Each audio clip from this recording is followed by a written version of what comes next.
Hey, good evening students. Myself Poonam J.S., Assistant Professor of Pharmacology.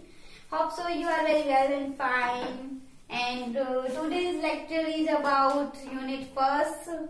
You all know we are going to discuss about the Unit 1st of Human Anatomy and Physiology.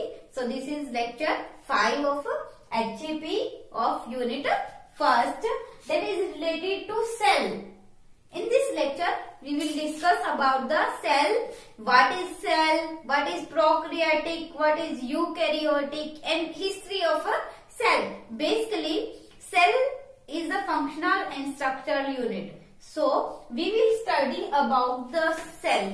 All living organism consists of cell. So, cell consists of a cell membrane, cytoplasm, Golgi apparatus, ribosomes, ठीक है, और lysosomes, mitochondria, ठीक है, plastids, ठीक है, और cell क्या होता है हमारा, सेल का साइटोप्लाज्म होता है, न्यूक्लियस होता है. तो हम बेसिकली इनके बारे में हम क्या करेंगे अपने इस टॉपिक के अंदर स्टडी करेंगे. आज के पार्ट के अंदर हम बेसिकली करने जा रहे हैं सेल के क्या क्या सेल की हिस्ट्री रही है, cell history, and another one is prokaryotic and eukaryotic and some cell theory. So let us start with the introduction. What is cell? Cell is a structural and functional unit of all living organisms. As we know from the recent 6th class, we have already studied about cell. Basically, definition. All we know cell is क्या है? Structural and functional unit of all living organisms. मतलब हम क्या बोल सकते हैं? Cell क्या है? कोई भी ऑर्गेनिज्म, या वो लिविंग है जैसे कि मीन्स ह्यूमन बीइंग है, या फिर कोई भी हमारे क्या है इंसेक्ट्स है, या फिर कोई भी हमारे मतलब ठीक है लिजार्ड वगैरह कोई भी चीज है, तो एनिमल्स है. मीन्स जो भी क्या करते हैं, जो लिविंग ऑर्गेनिजम्स है, जो ब्रेथ कर सकते हैं, वो सारे लिविंग ऑर्गेनिजम्स क्या करते हैं, सेल से बनते हैं. मीन्स ऑल लिविंग ऑर्गेनिज्म की जो बॉडी है उनकी फंक्शनल यूनिट है वो क्या है, सेल. जैसे हम कोई हाउस बनाते हैं, होम बनाते हैं, जहाँ हम रहते हैं, उसके लिए हम क्या करते हैं, सबसे पहले ईंट लेते हैं, है ना, अलग अलग ईंट एक पे एक पर एक ऐसे ईंटें लगती रहती है. मीन्स क्या होता है, अपना हाउस रेडी होता है ना. तो मतलब हाउस की जो नींव है वो क्या है, स्ट्रक्चर. जो ईंट है वही तो स्ट्रक्चर एंड फंक्शनल यूनिट है, ठीक है. और अपन ये भी डिस्कस किया था स्ट्रक्चर लेवल ऑफ ऑर्गेनाइजेशन में, पहले हमने वीडियो में डिस्कस किया था क्या होता है, सेल मिलके बनाती है टिश्यू मिलके बनाते हैं ऑर्गन से ऑर्गन सिस्टम बनता है ना. हम ये सब पढ़ चुके हैं. ऑर्गन सिस्टम से हमारे क्या बनते हैं, फुली डेवलप्ड ऑर्गेनिज्म बनता है. मतलब ये सारी हम ऑलरेडी से प्रीवियस लेक्चर में पढ़ चुके हैं. थर्ड लेक्चर के अंदर हम ऑलरेडी ये स्टडी कर चुके हैं. तो इस लेक्चर के अंदर हम क्या स्टडी कर रहे हैं. सो नेक्स्ट क्या है, study of cell.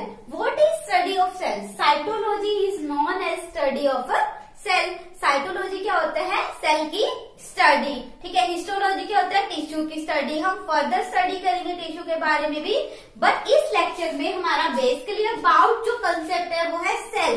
We are discussing here about the cell only. So cell की स्टडी को हम क्या बोलते हैं, cytology is the study of cell. Let us discuss of the history of a cell. All organism, I am saying that all organism consist of cell, whether this is unicellular or multicellular. देखो unicellular से नाम से ही हमें क्या पता है, uni से मतलब क्या है, one. Organism that contain single cell, ठीक है. यूनिसेलुलर ऑर्गेनिज्म कौन से ऑर्गेनिजम्स होते हैं, वो ऑर्गेनिज्म जो सिर्फ एक सिंगल सेल को कंसिस्ट करेंगे, सिंगल सेल से मिलके बनेंगे, that is known as unicellular organism. And another one is multicellular organism. Multi, uni means consist of single cell, multi means consist of multiple sales.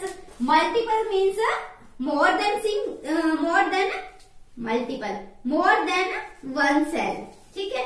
तो वो ऑर्गेनिज्म जिनके पास एक cell से ज्यादा सेल होगी उनको हम क्या बोलेंगे, मल्टी सेलर और मल्टीपल नंबर ऑफ cell.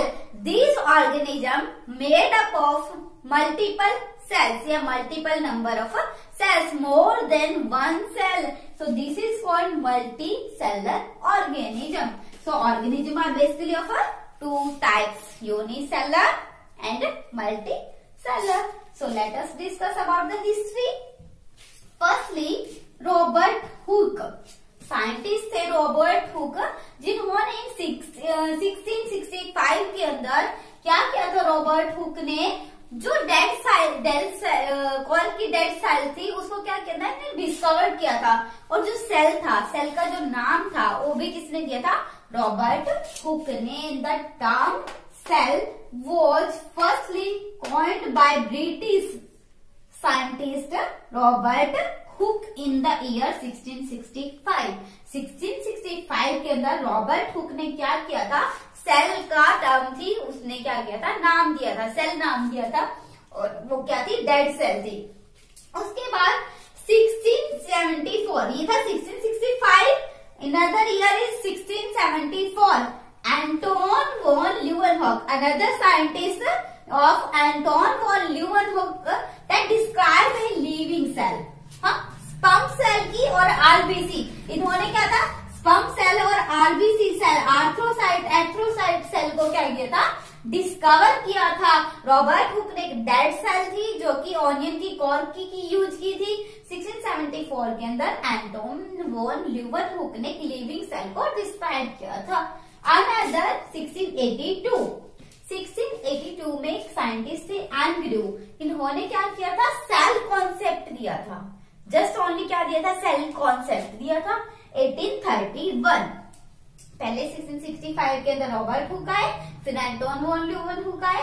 82 में एंग्रू ने सेल कॉन्सेप्ट दिया था। 1831 में रॉबर्ट कौन आए, रॉबर्ट ब्राउन आए, ये याद रखना है बिल्कुल।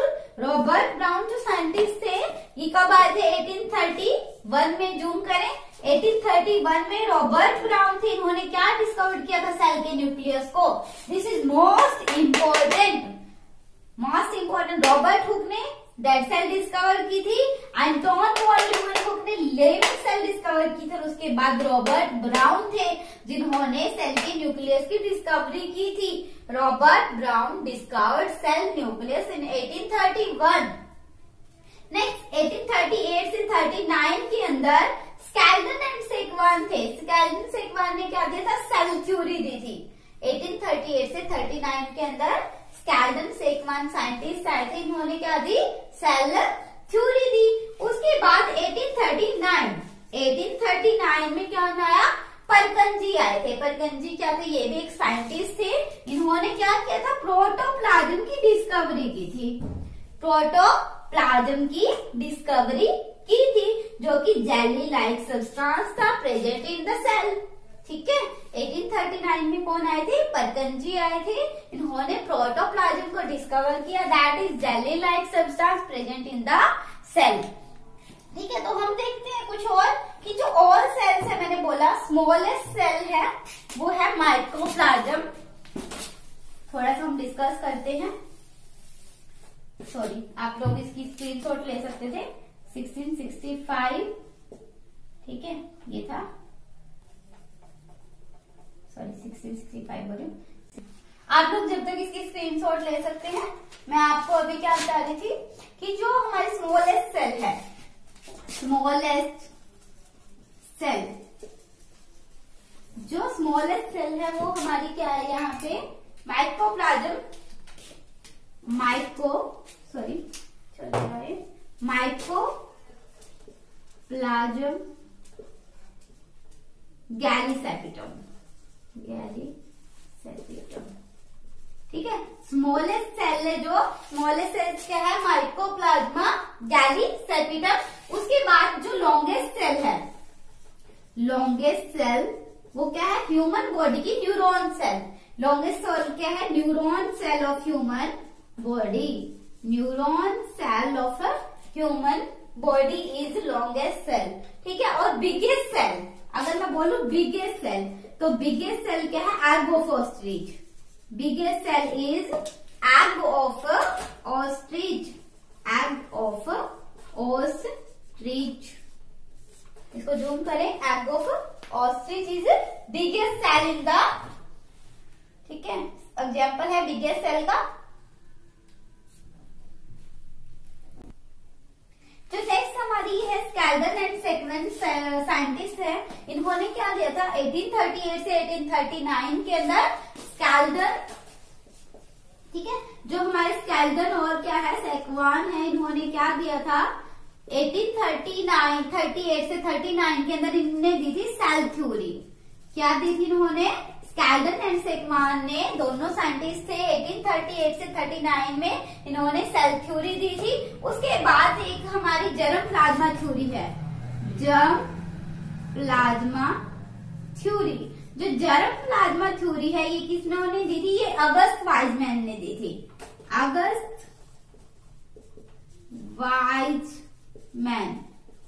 वाइजमैन ने क्या दी थी, जर्म प्लाज्मा थ्योरी दी थी, ठीक है। जर्म प्लाज्मा थ्योरी किसने दी थी, अगस्त वाइजमैन ने दी थी। 1838 से 39 के अंदर हमारी क्या थी, सेल थ्योरी थी, जो कि स्कैल्डन एंड सेकवान ने दी थी। उसके बाद क्या है, नंबर ऑफ हाइड्रोजन बॉन्ड, कि जो हाइड्रोजन बॉन्ड की है, कितनी हाइड्रोजन बॉन्ड के नंबर होने चाहिए, ठीक है, साइटोसिन के बीच में और ग्वानिन के बीच में।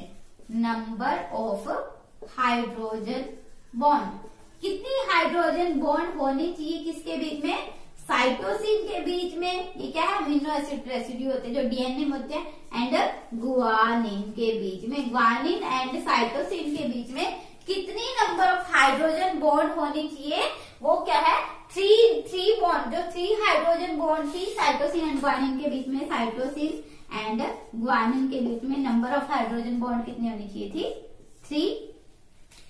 नेक्स्ट क्या है, एडेनिन पेयर करता है थाइमिन के साथ, एडेनिन रब कर दो, एडेनिन पेयर अप विद, ठीक है, adenine pair up with thymine, कितनी बॉन्ड के साथ, 2 बॉन्ड के साथ। जो 2 हाइड्रोजन बॉन्ड है एडेनिन के बीच में और थाइमिन के बीच में, थाइमिन भी एडेनिन के साथ 2 हाइड्रोजन बॉन्ड बनाता है, वाइस वर्सा, और एडेनिन भी थाइमिन के साथ 2 हाइड्रोजन बॉन्ड को कंसिस्ट करते हैं, ठीक है। नेक्स्ट हम डिस्कस करते हैं, क्या है भाई, हाइड्रोफिलिक, जो हमारा डीएनए, देखो डीएनए में क्या होते हैं, ये अमीनो एसिड रेसिड्यूज लगे होते हैं। तो हाइड्रोफिलिक जो नेचर होता है हमारा डीएनए का, hydrophilic nature of DNA is due to presence of phosphate group.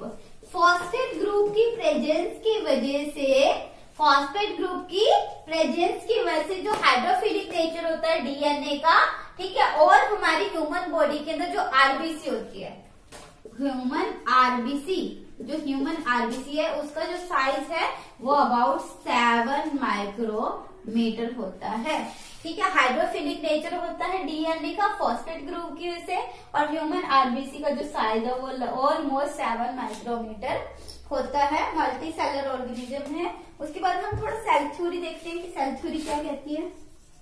Cell theory इसको रब कर देती हूँ 1 मिनट में। सेल थ्योरी,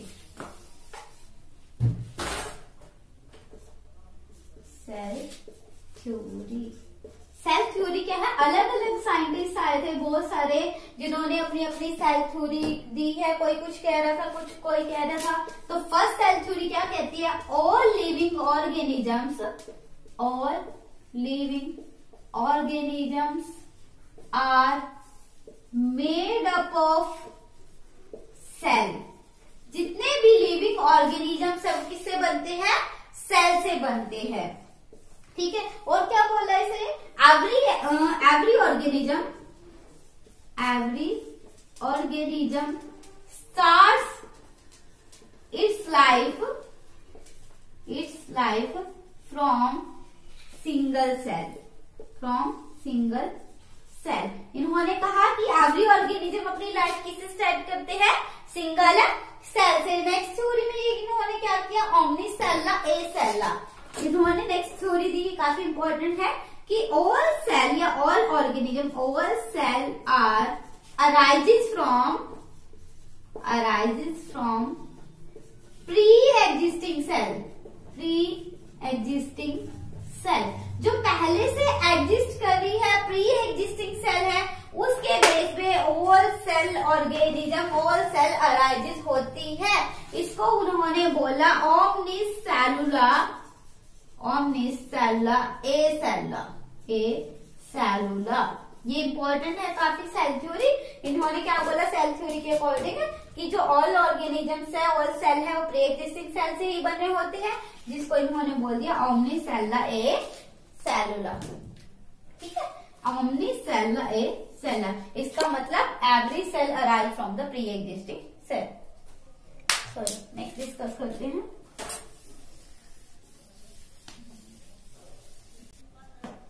देखो नेक्स्ट हम डिस्कस करते हैं difference between prokaryotics and eukaryotic cell. Prokaryotic cell and eukaryotic cell, ठीक है। डिफरेंस दोनों के बीच में काफी इंपॉर्टेंट है, क्वेश्चंस में पूछा जाता है सेल में से प्रोकैरियोटिक में, यूकैरियोटिक में डिफरेंस क्या है। और जो ये चैप्टर है सेल वाला, ये बेसिकली हमारे फार्मासिस्ट, गवर्नमेंट फार्मासिस्ट एग्जाम के लिए भी इम्पोर्टेंट है। तो प्रोकैरियोटिक सेल में, यूकैरियोटिक सेल में हम क्या कर रहे हैं, अभी डिफरेंसेस कर रहे हैं।